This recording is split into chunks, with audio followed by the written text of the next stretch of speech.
right, we had the huge win all time, then we had a big loss, and it feels very, very, very, very Dolphin-esque post-coverage of this big loss.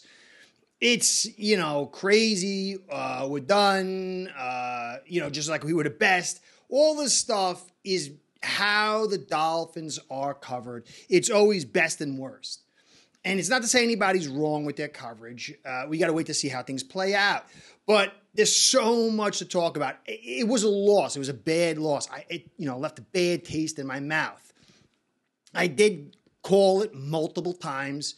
I said with Connor out, this offense was going to be trashed. And then McDermott, the way he called it, especially getting up and jamming the smaller receivers, accentuated this. Okay, so it was kind of predictable from that side.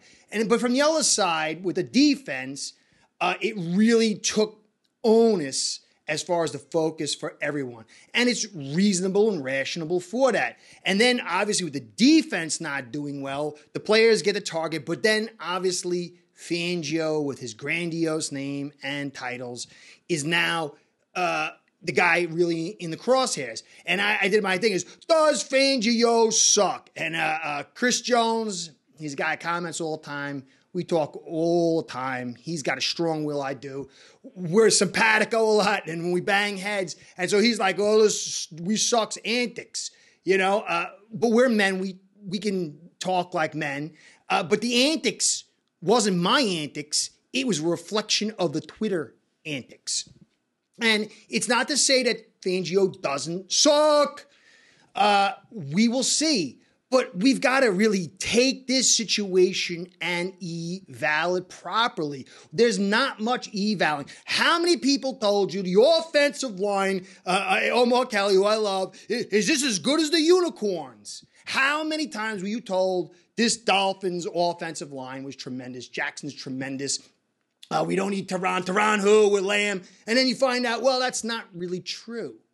Okay, so I was right on that one up at this point, but I could be wrong next week. It's a long eval. But clearly it's not as good as they thought. Maybe it's not as bad as I think. We'll see. But this Fangio thing, we have to deal with clarity. And I'm going to get right into it quick, but I just want to do a little thing here. We all love our team. We're passionate about it. We spend money. We spend our soul. We spend our Sundays and Thursdays and whatever, Saturdays, watching this team. And really all we are is a bystander. We're held hostage by how everything plays out for the most part. Obviously, the money thing puts the fannies in the seat, and there is value to that, and you have impact. If enough people wear the paper bags and don't show up to the stadium, the people who own the team and control it will say, hey, we're screwing up, let's do something. And that was really mostly of our influence.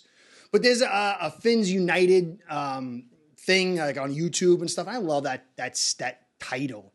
Because in this modern age of the Twitterverse and all this other stuff, social media, we fans actually have more leverage to get this team to go into a direction beyond just the money. It's the social media. But it takes a unified vision of what the problem is and what's not the problem. And this is why evaluating your team correctly with the truth and being as united as a fan base we can is the best way, along with the money, to get this team and to affect the thing that we love the most, that we're mostly held hostage by. So this is why I really try to concentrate on the evaluation standpoint. Now, some quick stuff. I had said this, okay? And I maybe couldn't flesh it out more, but I said to somebody in a comment, I said evaluations must start with game performances, then personnel evaluations, then play calls, then the scheme's philosophy, and halftime adjustments with the refs and the weather added in. Now, there's other things I could put on there, which I should have. At what point in the game is it? Some people are saying, well, look at A-Chain. He's doing so good. Yeah, the team was kind of playing prevent, and they're like, we're up by 28. I'm not laying my body out for this. And so he picked up some big runs. Does it mean he sucks and the only reason he got it was because of that? No. There was some good blocking there, and his speed was able to get there. But the defense of the Bills was pulled off. So we have to evaluate first, what's the performance? Okay? Then what's the personnel in the matchups against the opposing team? And then how does the staff put them into position, and what schemes and philosophies are using to accentuate the talents and hide the strengths of these players? And then what do they do game time? And then obviously, as you could see with the Jets and Chiefs game, are the refs going to go totally retard and, change the course of the game? Or the weather. I mean, if you're a high-flying passing team and you go into a snowstorm against a team that loves to run the football and play defense, it's totally different. So we've got to take all this stuff in context and not just look at the stats. But the stats are a piece of the puzzle. Now, if you look at the Dolphins' defense last year and this year, it is, I got the graphic right here.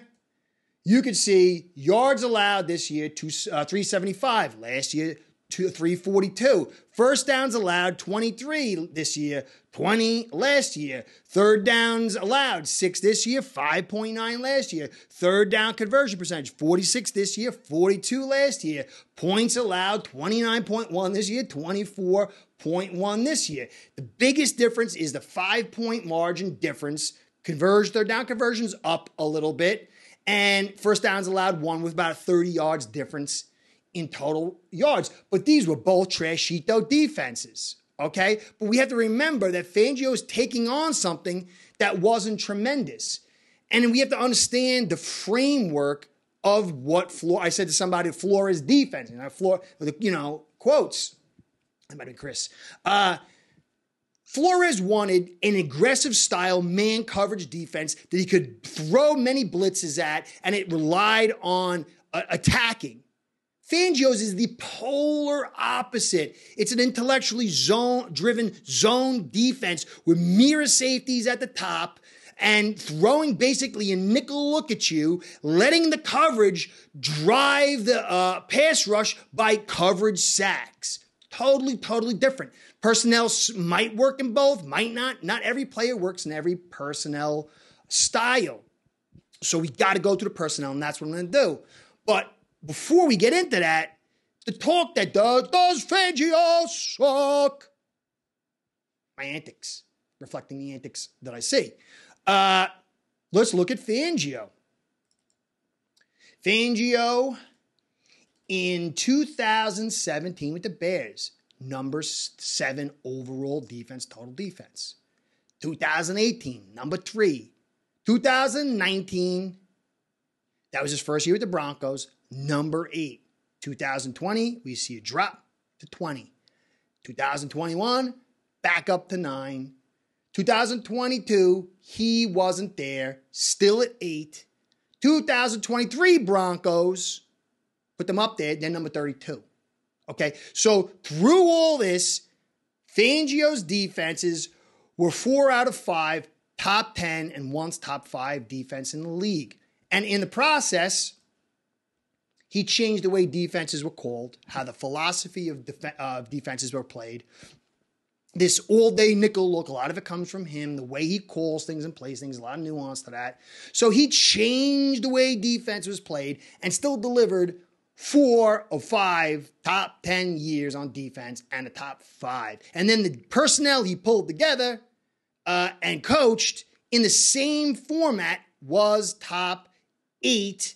And then they added Vance Joseph the next year and totally changed the defense, much like we're changing, polar opposites, and they fell to 32.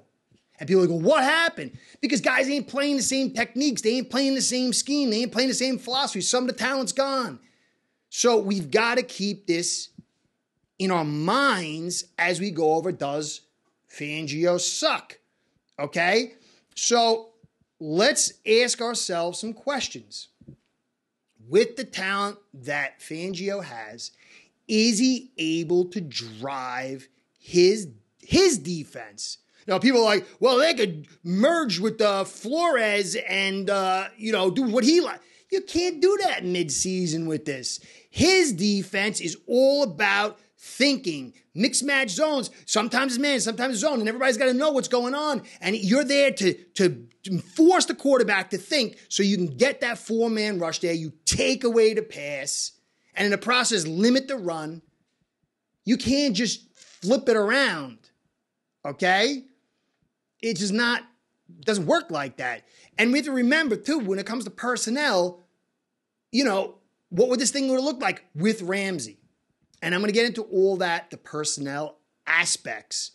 And we can decide whether Fangio sucks. I think it's clear he doesn't suck.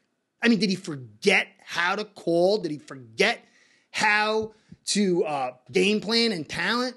I mean, I don't think so. Maybe he's diminished. I mean, that would be a fair to say he's not as good as Bill, or maybe he's lost his touch. But the suck part is ridiculous. Now, fair is fair. You look with the Bills last year. Bills this year, we gave up 393 yards. We got more yards on than they did this game. Passing, we gave up 310. That's not crazy. And we gave up 104 rushing. Average for both teams was 7 yards per attempt. Third down conversion was 50%, and we had 8 penalties and 9 missed tackles. 9 missed tackles. And when you go through the game, you'll see some of these missed tackles were critical.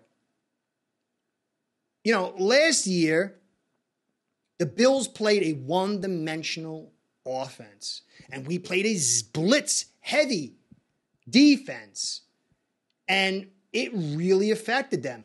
This year, they finally decide, thanks to a recipe that I drafted up for them, sort of pun intended, to go balanced.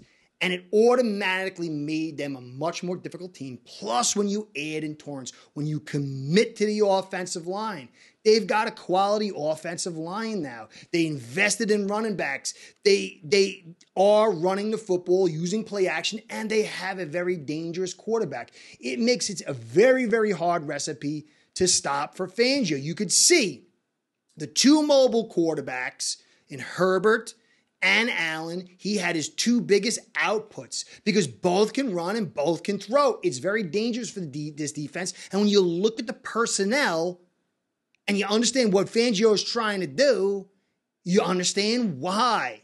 Why? Okay? So it wasn't like insane. He didn't give up 700 yards like the Broncos did with the defense that he had number 9 and 8 overall. And then even without him, it was number 8 and also went to 32. So let's keep all this in mind. And again, we have to evaluate. Maybe he has forgotten. Maybe he's not as good as Bill. I find that one the hardest. Maybe he's lost his touch. Maybe he's being stubborn because that's one of the character traits of him, being a little stubborn. But ask yourself this. You're in 2023, a critical year with your peak talent. You decide to move off Boyer. You decide to bring in stubborn Fangio, who has a polar opposite defense. It takes time for guys to get used to a defense, especially one that's intellectually driven. You made that choice. Was that the wisest choice? Was that Fangio's choice? Fangio said, here's my defense. I'm coming here, and I'm going to run my defense. Okay, come on. Do you have the talent to run it? We're going to have that little, time delay where your defense gets figured out in this critical year. That's not his decision. He was asked to come here. We chose to come here. We chose to get rid of Boyer. We had to understand our talent. And then we had to make estimations. Does it fit what Fangio does? And is that the wisest thing to do in this critical 2023 season? Because next year, talent level will drop, and then it will drop substantially the year after that as prices go up and players get injured and whatever else. Okay? Savvy? So I'm going to show all the players their skill sets, and I'm going to remind everybody and myself what this defense is trying to do, and then we have to ask ourselves, does it fit the bill? And then why not? And what's going on with that? Okay, makes sense? I will try to move fast. I know time is of the essence, but this is a complicated problem that we got to try to solve here. Unless you just want to say he sucks or he's the best. It's not his fault. You could say it's not his fault, or you could say he sucks. And they might end up being right, but it's not really high accuracy eval right there. Okay? So before I do that, guys, I want to say thank you for stopping by. I really appreciate all you guys do. I try to do my best. I'm working on getting better to deliver things. I know I go on a little bit. So I want to give you guys a shout out, and a shout out to Ace Per Head, my sponsor, because without the two of you, this show ain't going down. Ace Per Head's betting software is the premier white label platform for bookies to manage their players and grow their sportsbook operation. Click the link in the description below to get set up in minutes.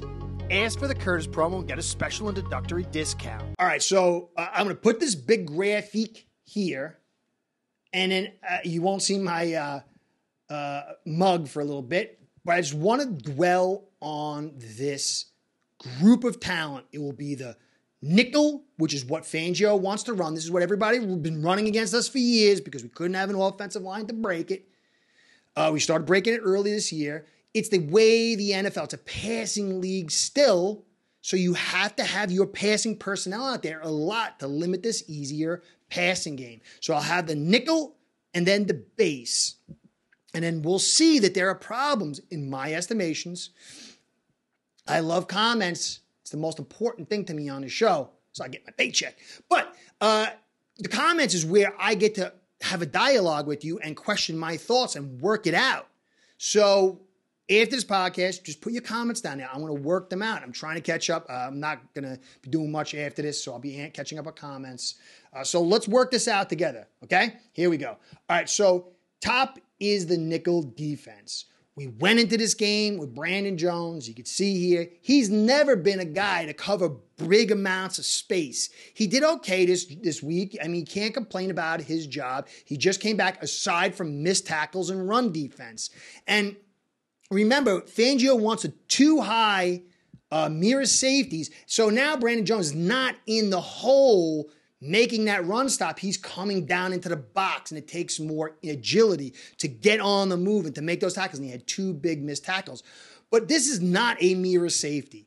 Javon Holland is one kind of safety, and Brandon Jones is a complete other. As an offensive coordinator, you see this and you understand that. Okay, now look at Deshaun Elliott, 15th ranked as PFF. I just use it for a quick, expedient way to deliver information.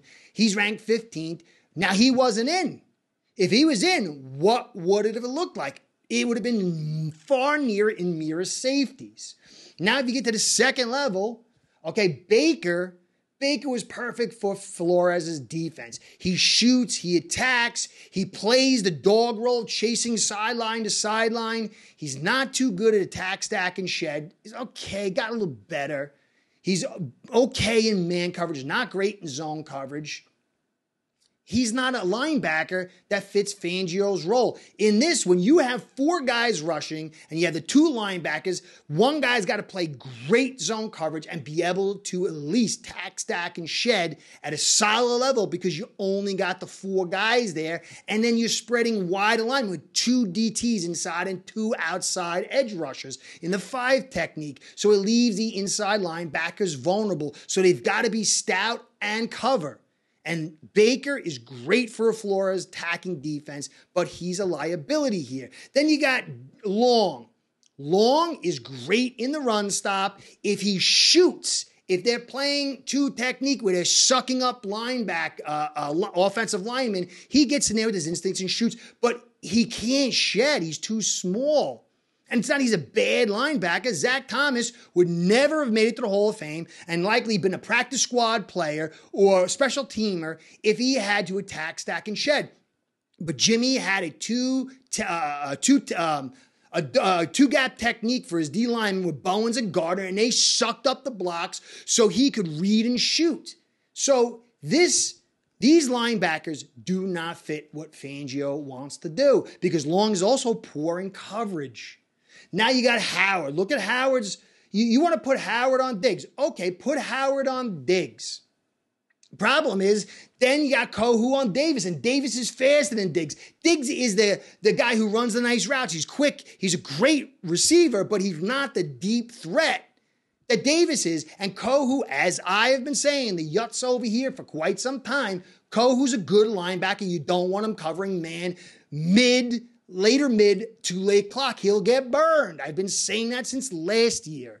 And Davis would accentuate that weakness, and you might have had even bigger gaudy stats on Kohu. So X had a play over there, but X is still not the same guy. Did you see him with Sutton a couple of weeks ago? He was destroyed. So you got X, who's not X anymore, and then you got Kohu, who's not supposed to be playing there. And so that's what you got. And then you got Bethel.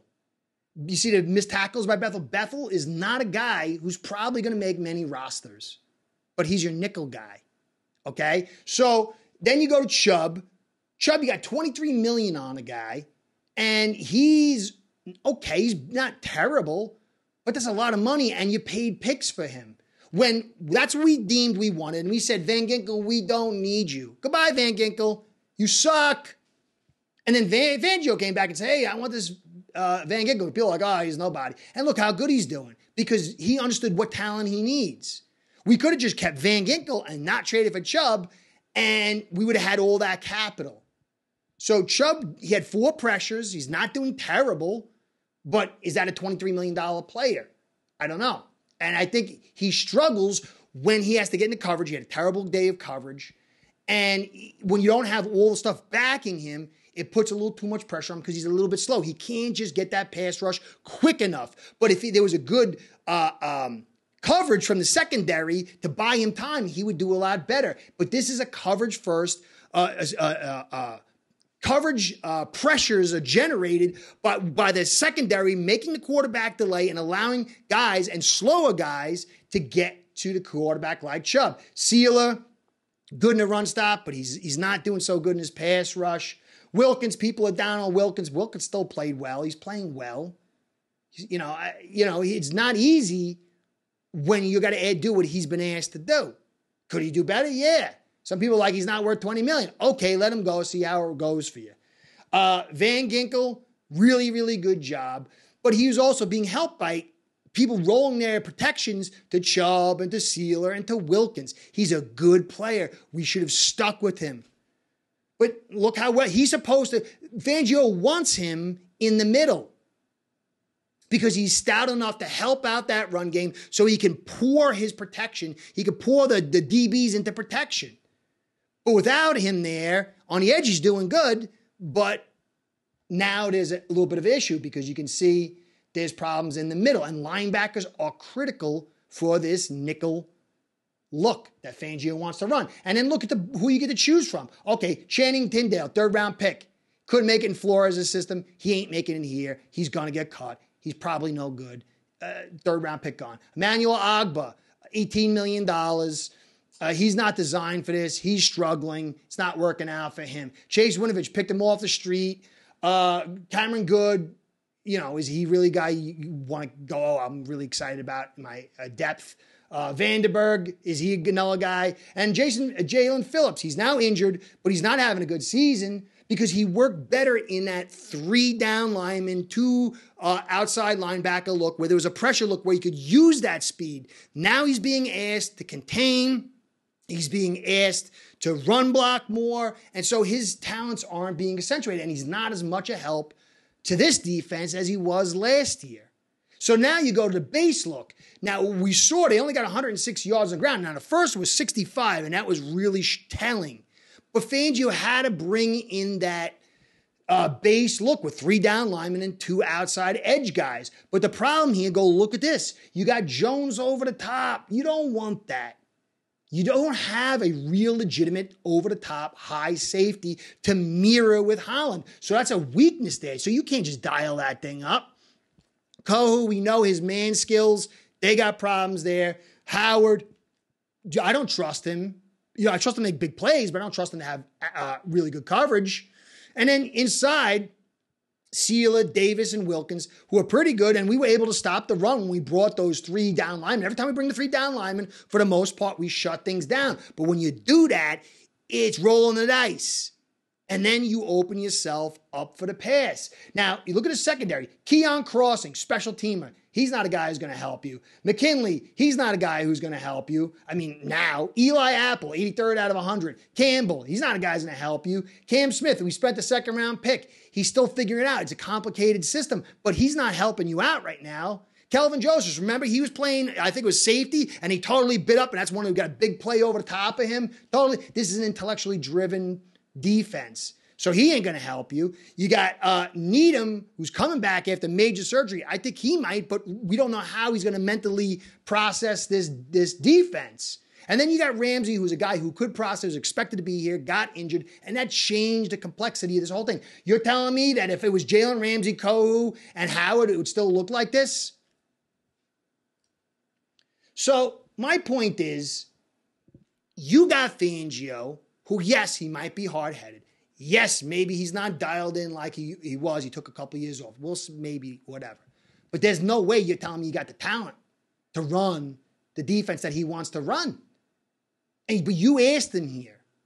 This is a coverage-first defense, intellectually driven, where you got to know your assignments and the other guy's assignments, and you create this umbrella, this confusion of mix-match zones to slow the quarterback's read down while stopping the run with a bare box, and then you get the pressure because the clock keeps running a little bit longer than usual because of this coverage. You're not getting the coverage. You're not able to really stop the run in the bare box. And the front we have is a little too slow to, blow through these guys to get it that quick. And they're learning a new system all the way around. And you got guys that are coming in late. So to me, the Fangio sucks thing is ridiculous. Now, he might have lost a step a little bit. Maybe he's being too hard-headed in some ways.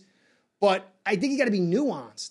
Okay, X is going to run across the field and follow Diggs wherever they're going to go. Now they know they're playing man, and they're in control. They're telling you where he's going in a defense you're trying to run zone coverage with. And now Kohu has got to play one-on-one with Davis, who's fast and a big play guy. Does that make sense? So I'm not saying I got it all right, but I do not understand how a guy could have gross success like Fangio, change the way the league is, and have what he has here be called said to have sucked. Okay? Boyer didn't have the two good cover corners he needed. Byron went down, and Howard was injured, and it affected the way he was able to do things. Thought he made mistakes throughout the season, but he also made some good plays. He wasn't the reason we lost in the playoffs last year. But it's the same thing here, a whole new defense. And so we have to judge things accurately. And then we also have to remember this offense was a dud. This is an offense-driven team that's supposed to put major points on and drive the team. And then the defense kind of fills in the gaps and makes some key stops until we can build this thing up to become a more potent defense. And that wasn't the case because, as I've been telling you, the offensive line does suck when Eichenberg is at center and when you don't have Tehran. And that makes the whole thing fall into a black hole along with this defense who is learning on the go. Anyway, guys, I hope it made sense. Please question me in the comments. Let's talk about it. I want to get right. I want to provide good information so we, Fins United, can have the right takes, because too long the media and, not they mean to all the time, but sometimes they do. And the Dolphins organizations, sometimes they mean to, sometimes they don't, pulls us in the wrong direction. And we hurt our team by supporting the wrong concepts. So let's work it out, come to a better evaluation today than we did yesterday, and a better evaluation tomorrow than we did today. Curtis saying, catch you next time. Be well. Go Fins.